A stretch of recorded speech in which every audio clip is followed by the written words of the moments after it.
Hello everyone, welcome back to the channel, Uncivilized Rides. I'm Jeff. Bit of an exciting one here. The last time we spoke we had the parts arrive, and I think I informed you that the other tool that I was waiting for was actually a little camera that I'm going to put inside of the cylinders and take a look for valve damage. Those that know this engine, there seems to be some confusion out there that interference or non-interference. That simply means when the timing chain breaks or slips, do the pistons and valves contact each other? If they do, bad day. Maybe not a bad day, but things can get damaged. You can break valves, you can break pistons, you can damage pistons, you can damage all of that. You can damage many things. So my point was, get one of these cameras that plug into the bottom of your cell phone, and there's the camera end. You boop boop, you put that into your cylinder, and shazam, you can have a look and see what's in there. So I did that, and I found some scarring on the piston. So what that means is, when this engine was last running, the teeth did slip. So it probably slipped a tooth or two. It's hard to know, couldn't tell you.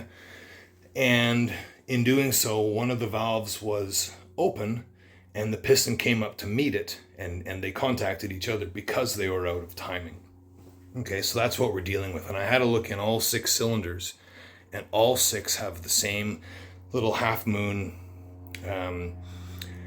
impact area where I believe it's the intake valves, all of them hit the piston. So it looks like it went through one cycle of all the valves, all the cylinders firing, and then that's it. It was out of time. Too bad it didn't keep running. But it does look like each and every piston got, I'm going to call it, got kissed. So today's going to be a bit of a montage, a bit of a longer video, because what I'm going to do, I'll walk you through what I've done already, and then I will montage the whole tearing apart of the head, and then I'll bring you in at the end for the grand finale, and I'll show you what I found on my little inspection camera, because it's kind of exciting and kind of crappy, because I didn't necessarily want to go this deep into the engine, but it looks like I'm going to. So let's get started. I've taken off the fuel rails. Okay. I got myself a little tool that helps remove all the rocker arms.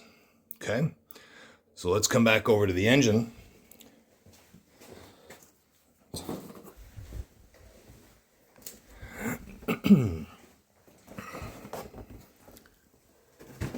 Okay, here's what I've done.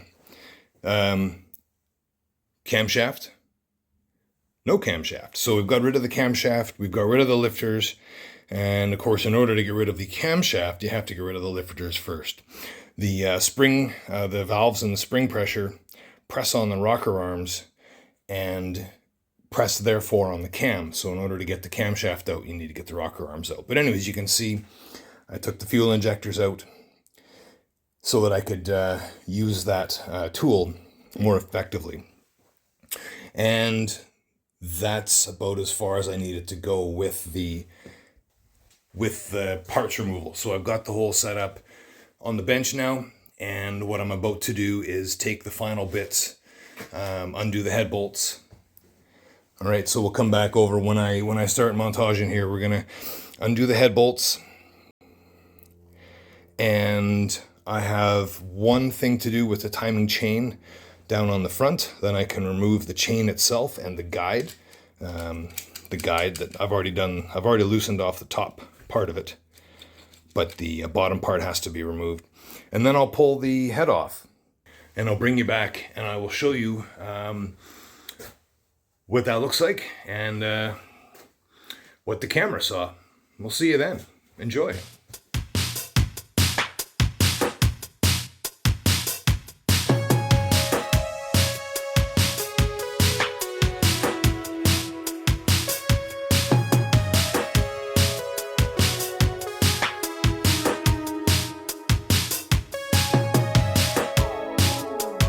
Kiss me like a warm summer day, wrap me up in that velvet, yeah, I love it. No matter where we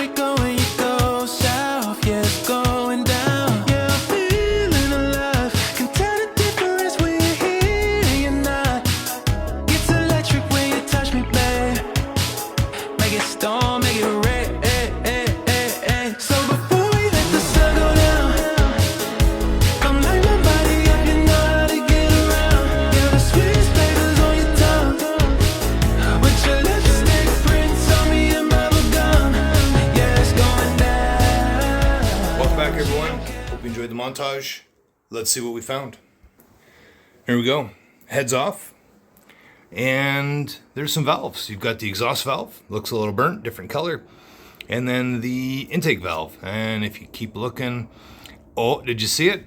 Ah, there it is. You can actually see where the valves have contacted the pistons, okay? So that's a dead giveaway as to what we saw on the little inspection camera. All right, so that's many expletives were used when I saw that, but that's just reality, and that's a bit of the gamble that I took. So anyways, there they are again. You can see if you're new to these engines, spark plug comes in there, and the little arc, a little hook comes into the piston area there. And then you can see the carbon build up and burn off. So we'll clean all this up. And anyways, when we're done with this, it'll look really nice. Come over to the pistons, and you can now see what I was talking about. Right there, that little semicircle. That's what my little camera picked up when I put it inside of the cylinder through the spark plug hole. This side, this piston has two. And then this piston also has two. So I suspect the other side will be pretty much identical.